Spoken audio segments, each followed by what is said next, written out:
Les titulaires du MCI, du MICT et du MDE ont rencontré quelques heures avant plusieurs acteurs économiques impliqués dans le vaste mouvement annoncé pour minuit à compter du 1er juin 2022.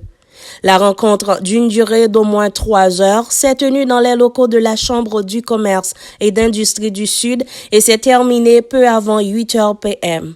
Le mouvement annoncé en grande pompe s'apprêtait à prendre corps à partir de ce mercredi. En effet, à partir de cette heure, toutes les activités économiques seraient au point mort dans le Grand Sud, notamment au CAI. La circulation routière serait aussi réduite à 0.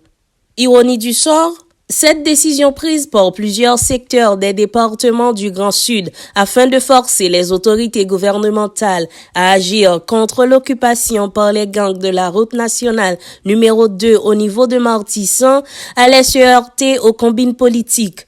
Le gros lot du peuple n'en saura peut-être rien. Cependant, à l'issue de la rencontre, l'agronome Pierre Léger, l'un des initiateurs du mouvement, déclare accorder le bénéfice du doute au trio ministériel qui a promis, comme d'habitude, et cependant environ 1 an, que l'État va stopper la terreur des gangs et prendre le contrôle de Martissan.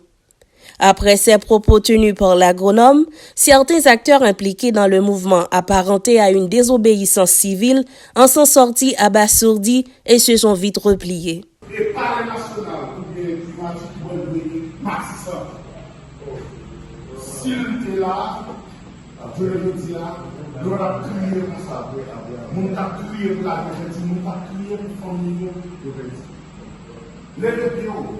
Le ministre du Commerce et de l'Industrie, Ricardin Saint-Jean, feignant de donner une date butoir pour un dégel de la situation à Martissan, a expliqué que cela se réalisera dans un délai raisonnable, évoquant les problèmes de matériel adéquat non encore disponibles pour la police nationale. La rencontre, c'est que nous conscients que crise sécurité que le pays a connaît, qui Martissan bloqué, fait que dans le sud, prix produits élevé par rapport à l'ensemble de notre pays. Inflation en plus haut dans le sud. Les commerçants ont décidé de lever camper. Nous-mêmes, nous sommes venus rencontrer pour nous montrer que l'État n'est pas insensible à la situation. Certainement, on manque de communication. Nous expliquons ensemble d'initiatives qu'il prend, nous expliquons ensemble des responsabilités que le gouvernement prend, ensemble des supports que la police nationale pour regarder comment il y a résoudre ce problème. Et nous sommes contents que nous prenions dans sincérité nous. Nous allons nous bénéficier de tout là et nous allons continuer à travailler pour avancer. Très bonne avancée qui fait. Parce que non délai raisonnable, la population a de sentir des avancées. Groupe qui fait coup d'État, il pas négocier avec groupe qui sont pouvoir, il pas coup d'État. Son négociation, son échange, son dialogue entre des représentants du gouvernement, de la police et des syndicalistes, des membres du secteur privé des affaires, qui nous échangent, nous comprennent, nous comprennent sincérité nous. Et sous base ça, on décide, si on décide on bénéficie du doute à ça nous dit, il pas gain pour l'État. Pour sa part, le président de l'association des propriétaires et chauffeurs du Sud, Jean-Bertrand Banat, à la fin de la rencontre, fuyant en quelque sorte les journalistes qui lui ont contraint de répondre à quelques questions, a annoncé que les établissements scolaires ont jusqu'au 15 juin 2022 pour boucler les examens de dernier contrôle. Après quoi, le mouvement sera repris pour la plus belle, a-t-il laissé entendre.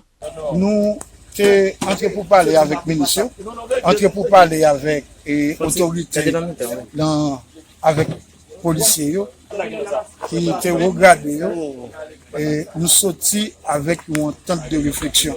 Réflexion pour que les choses changent. 2021, nous avons toujours marqué jour. Mais nous avons l'école là. Chance pour 15 jours. Même gens nous disent. Non, nous disons. Ok, qui ça nous décide nous-mêmes? Nous décidons pour que nous quittions l'examen fini. Nous balayons dès les 15 jours. On dit que nous avons cherché solution avec pays. Ouais, ça on dit là. Si le gouvernement te fait chita avant, nous ne pouvons pas annoncer. Bertrand Banat, est-ce de comprendre dans moins de 3 heures de temps ou 4 heures de temps, nous décidons sur soit à un mouvement, nous avons incité la population là-dedans depuis tantôt 2 ou 3 semaines. Mais si nous avons une solution, nous croyons que c'est lui-même qui a plus bon pour la population au lieu que nous avons poussé le là. De son côté, le délégué du Rassemblement des commerçants du Sud, Jean-Ferguson Calix, n'a pas attendu la fin de la rencontre avec le trio de ministres de facto. Joint au téléphone, le commerçant ne jure que par la tenue du mouvement comme prévu. Il serait épinglé comme un transfuge ayant boycotté le mouvement. Il faut dire que des crépitements d'armes automatiques se faisaient entendre un peu plus tard dans la nuit du 31 mai 2022 au niveau de Martissan jusqu'à Grand Ravine.